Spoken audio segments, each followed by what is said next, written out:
In last lecture, we have discussed about approximate estimate or preliminary estimate.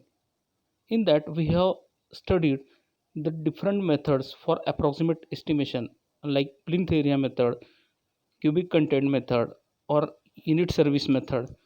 Now, in this lecture, we are going to discuss about detailed estimate. Myself, R.V. Jugdar, Assistant Professor in Civil Engineering Department, Sharad Institute of Technology, College of Engineering. Detailed estimate. What is detailed estimate? In detailed estimate, each item of work is multiplied by its estimated current rate calculated by fixed procedure to find out the cost of the item. At the end, the total of all items of work are made to get the total estimated cost. The rates are usually as per schedule of rates for locality plus premium to allow for rise in labor and material rates over and above the schedule of rates. A percentage, usually 5%, is also provided on the total estimated cost for the work to allow for the possible contingencies due to unforeseen items or expenditure or other causes beside 2% establishment charges. Beside drawings and details of measurement and calculation of quantities, that is bill of quantities, which we have discussed in previous lecture, which is entered in measurement sheet. The following documents are also usually submitted with the detailed estimate for obtaining the technical sanction. A report explaining history, necessity, scope, and main features of the project, its design and estimate, etc. Specifications, laying down the nature and class of work and material to be used in various parts of the work. It means the technology to be followed for construction work, the type of material, its quality, its properties are given in detail in specifications. The abstract of cost, that is price bill of quantities, which is entered in abstract sheet showing the total quantities under each subhead, rate per unit of measurement and cost. Calculation sheets showing calculations for important part of the structure. In fact, in estimating, the art and skill lies only in the computation of details without any omission of all parts of the building or work. Classification depending upon purpose of detailed estimate. The first type is contractor's estimate. It is made by the contractor for determining the price or prices to be laid. It is usually a carefully prepared detailed estimate. Second type is engineer's estimate. This type of estimate is made by the engineer or consultant usually for the purpose of financing the work and for checking bids and running bills submitted by contractors. Third is progress estimate. These are made by the engineers at regular intervals for the completed parts of project during progress of the work for determining the amounts of partial payments to be made to the contractor. On large contracts, such estimates are commonly made each month and hence are frequently called as monthly estimates. Unforeseen items in construction in detail estimates. While preparing a detailed estimate, one had to be very careful to see that all items of the work are incorporated. It is likely that a few items, through unimportant in nature, might have been overlooked and which may result in raising the estimate of the project. There may be also certain unforeseen circumstances affecting the project, hence, a certain allowance, usually 5 to 10% of the total cost, is made in the estimation, which will take care of all these items that are unforeseen or are overlooked and are known as contingencies. There are various methods of detailed estimate. The dimension such as length, breadth, and height or depth are to be taken out from the working drawing plans, elevations, and sections. Junctions of walls, corners, and meeting points of walls require special attention for estimation.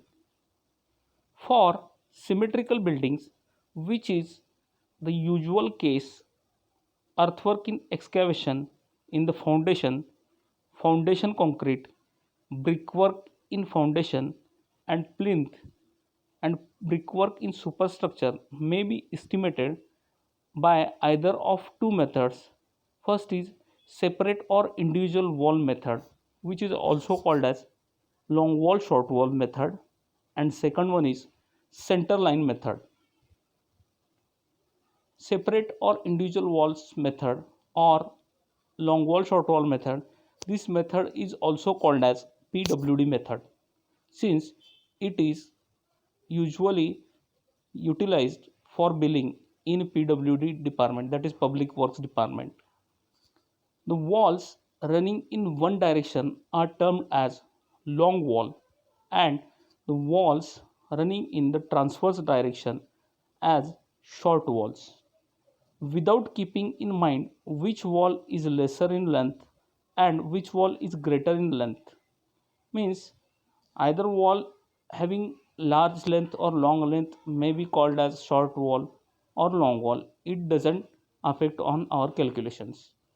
Length of long wall are measured or found out to out, and those of short walls as in to in.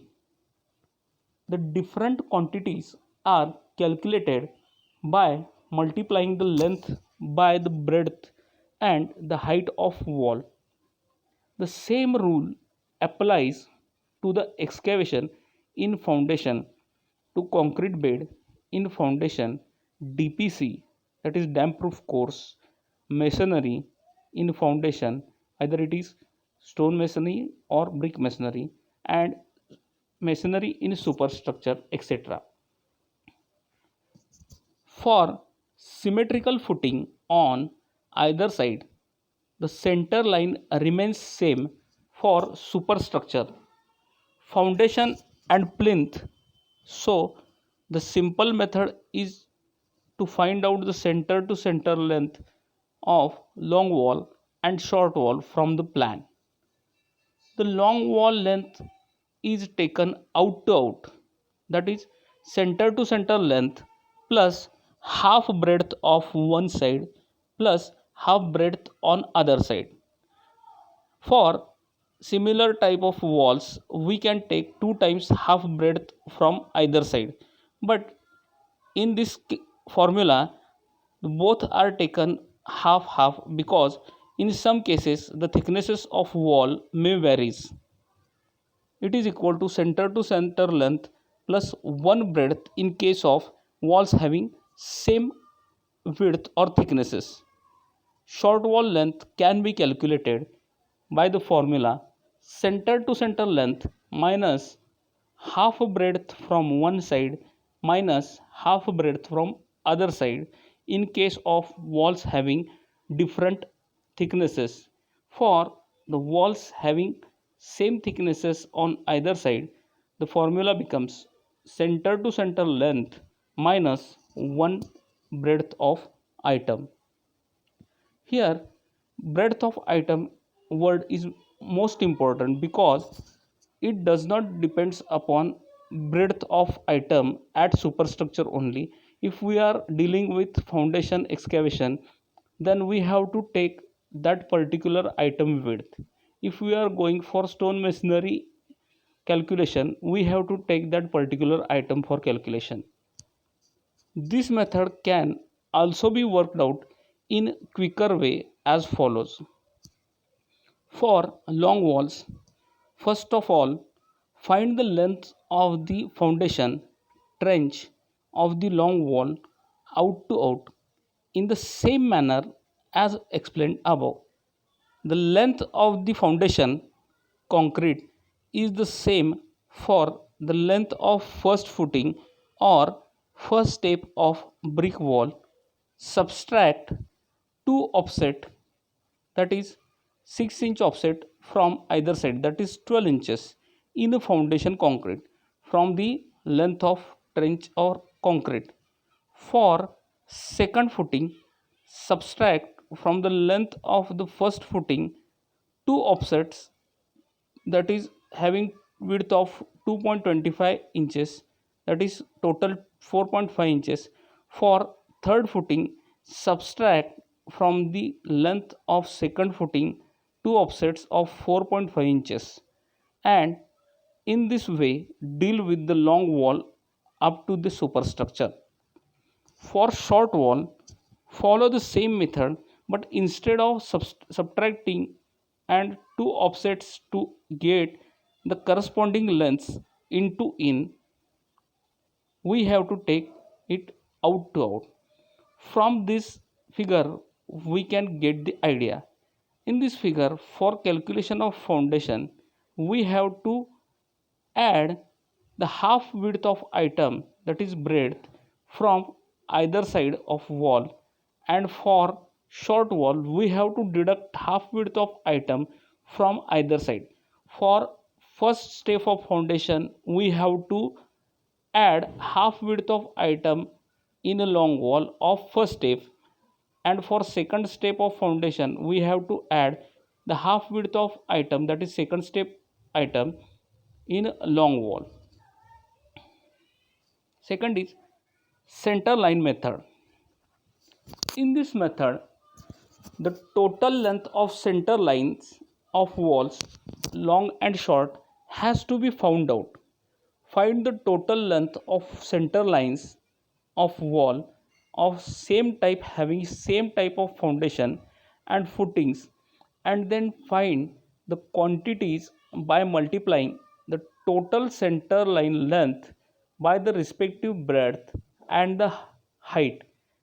In this method, the length will remain the same for excavation in foundation, for concrete in foundation, for all footings, and for superstructure, with slight difference when there are cross walls or number of junctions in between. These methods are quicker but requires special attention and consideration at the junctions meetings points of the partition or cross walls. For a rectangular, circular, polygonal, hexagonal, octagonal buildings having no intercross walls, this method is quite simple and speedy. Therefore, this centerline method is generally utilized for such kind of buildings. For buildings having cross or partition walls, for every junction, half breadth of respective item or footing is to be deducted from the total center length. Thus, in the case of building with one partition wall or cross wall having two junctions, deduct one breadth of respective item of work from the total center line length. From this figure, we can get idea about center line method. Now, the line which is shown in dotted at center shows the center line length. This total middle to middle or intersection point length is giving the total center line length. If there is cross wall as shown in figure at middle having length of 6.3 meters, in case of such things we have to deduct half item of that particular wall width from both side for getting the center line length.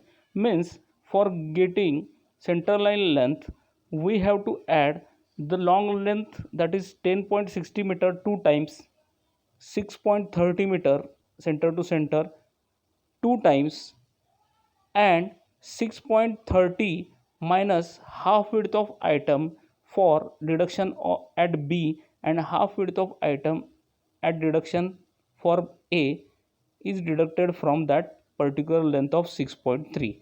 The total of all this length will give you center length line length of building. For buildings having different type of walls, each set of walls shall have to be dealt separately.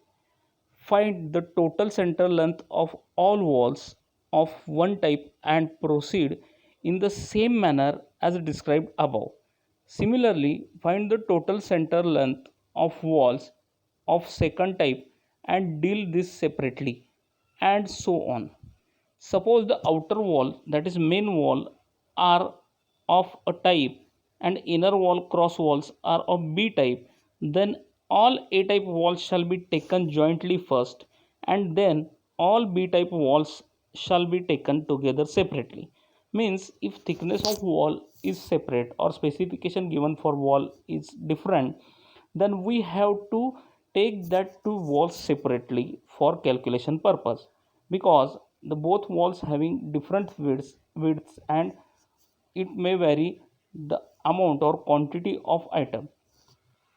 In such cases, no deduction of any kind need be made for A type walls, but when B type walls are taken for each junction, deduction of half breadth of A type walls, main walls, shall have to be made from the total center length of B type walls.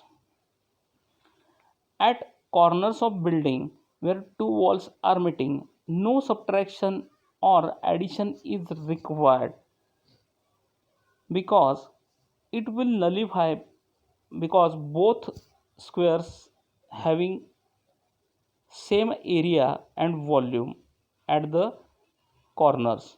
In the figure we can show it in detail.